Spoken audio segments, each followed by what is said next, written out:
Alright, so you're obsessed with skating. All that you care about is learning tricks on your little wooden toy. You skate a lot. All that you care about is progressing in skating, but you're probably not doing everything that you could to progress. So in this video, I'm going to go over 3 things that you can do off your board that are going to enhance how you skate.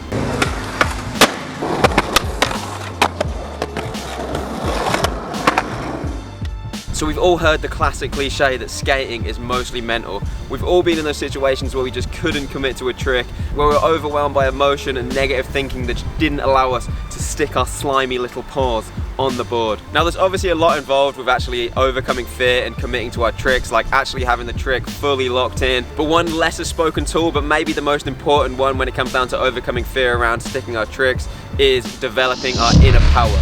And what I mean by our inner power is basically our ability to act when we're overwhelmed by emotion or negative thoughts. Basically our ability to actually do the things that we want to do, even though like our physiology and our minds are pushing us to do something else. Now there are obviously many different ways that you can develop your inner power, but one of them is going to be going out of your comfort zone and pushing yourself into discomfort, facing discomfort in other areas of our lives. So in my experience, our inner power on our board is the same as the one off our board. So those thoughts and emotions that cause us to kick out a trick at the last second and just not commit are similar in nature to the ones that cause us to avoid discomfort and going out of our comfort zone in our non-skate life as well. Theme change, now I'm sitting on a wall. So although you're never going to get rid of these negative emotions and thoughts entirely, you can massively reduce their strength and frequency. And a big part of this is creating self-awareness. So the ability to observe your emotions and your thoughts and just not be tugged by them, not be pulled in the direction they want to take you, and your ability to then choose the other path, which is probably the one that you actually want to go down. So the reason why I think it's a good idea to do it off your board is because when we're skating, it's such like a crazy dynamic situation. Maybe you're like jumping down some stairs, maybe there's the potential of throttling your genitalia on a handrail, so there's just so much going on, and your ability to kind of be aware in those situations, if it's something that you haven't done before, is just going to be difficult. Whereas off your board, you can put yourself in more controlled, less dynamic situations as you cultivate that skill. So for example, a cold shower. You know, you're going to get into that cold shower, your mind and your body is going to be like, fuck this, get me out right now, I do not want to be here. But then, you create awareness, you pay attention to the emotions, to the thoughts that are going on, and your ability to not run away, your ability to not be overwhelmed and controlled by them. And then take it over to skating, pay attention to those emotions and those thoughts when you are skating, and your ability to not be pulled by them, to your ability to actually still act and do the thing you want to do, which is commit to your trick. So number 2, don't speak negatively about your skating. Yes mate, I'm talking to you, I know you do it. Why? Because so many skaters do. I hear it every single session that I go on. Literally all I hear when I'm at the session is, oh, I'm not sure if I'm going to be able to skate today, I'm not really feeling it today. Yo, what's up mate? Man, I'm really not feeling it today, you know, I'm probably going to skate really bad. It looks like you're skating pretty good to me, mate. Man, I haven't done this trick in years. You pretty much just stumped it. Man, that was just luck, really. Like, watch this next try, I'm literally going to bail this so bad, I'm probably going to sack myself. My grundle is going to be obliterated. Look mate, I'm going to be completely 100% honest with you. I might look like one, but I'm actually not an intergalactic goblin, alright? So I don't know how the universe works, but I do know that you get exactly what you focus on. And what you're doing with this kind of talking, you're focusing on what you probably don't want. So that's what you're going to get, mate, alright? That's what you're going to get.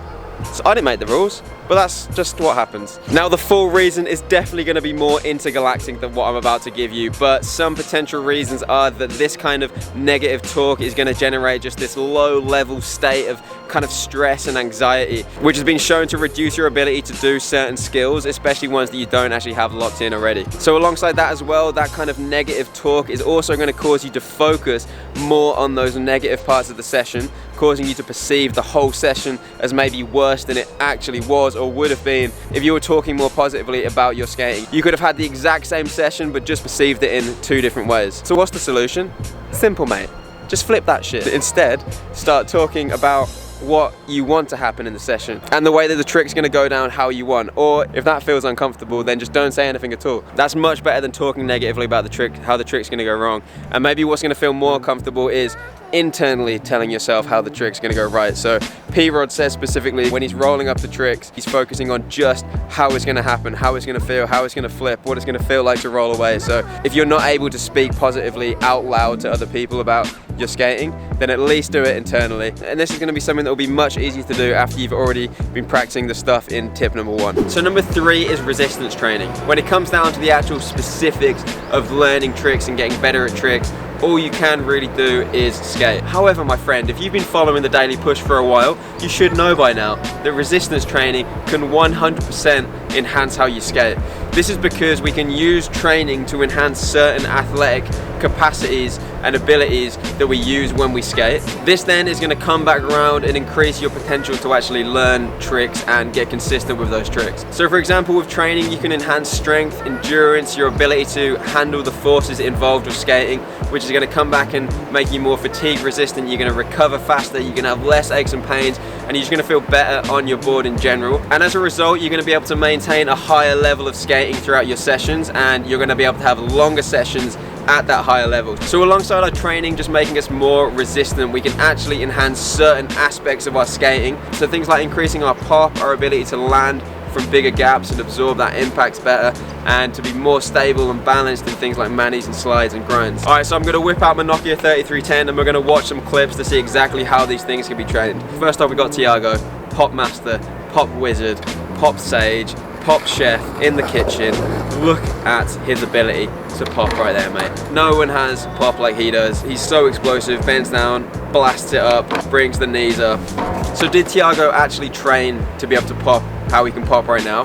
Probably not. To be fair, he's obviously just been skating since he was real young, and he's obviously got those Brazilian genes we all envy and wish we would have. But the question is he already at his athletic ceiling, or would training actually help him pop higher? Who knows, mate? But for the vast majority of us, we're definitely not at that athletic ceiling, so things like training can definitely help us get there. So some things that we can train that are going to help with our pop are the percentage of the muscle that we can actually recruit, along with the speed of contraction of that muscle. So obviously, if you're able to contract more of your muscle and you're able to contract it faster, it's going to be getting you off the ground faster, you're going to have more power, and your tricks are going to be higher, mate.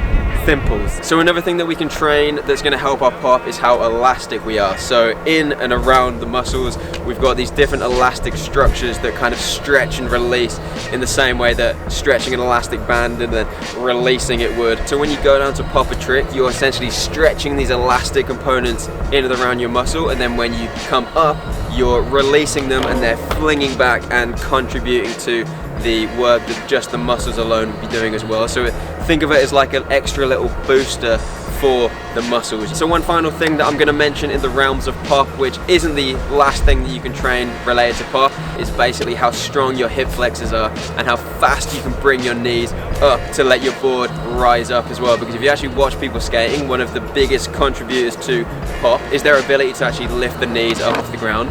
If you don't lift the knees off the ground, it's not going to let the board rise up, and this is something that we can 100% train as well. A lot of people complain about hip flexor pain and they go out stretching it, when in reality a lot of the times it can come from just weak hip flexors. So training those hip flexors not only going to potentially reduce certain pain in those regions, but that's also something that's going to help you actually pop higher as well. So even though training can definitely help your skating, if you don't actually get out there and skate, you're not going to get better at skating, mate. I'm sorry. You can train as much as you want, you can train your little merry heart off, but if you don't skate, don't actually try and pop higher, try and jump down bigger gaps, you're not going to get better at these things.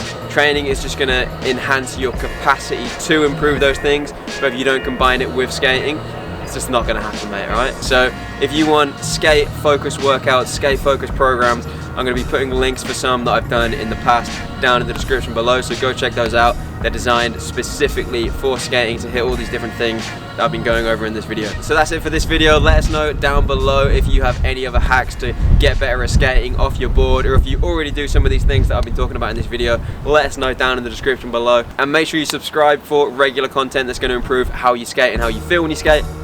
And that's it for this one.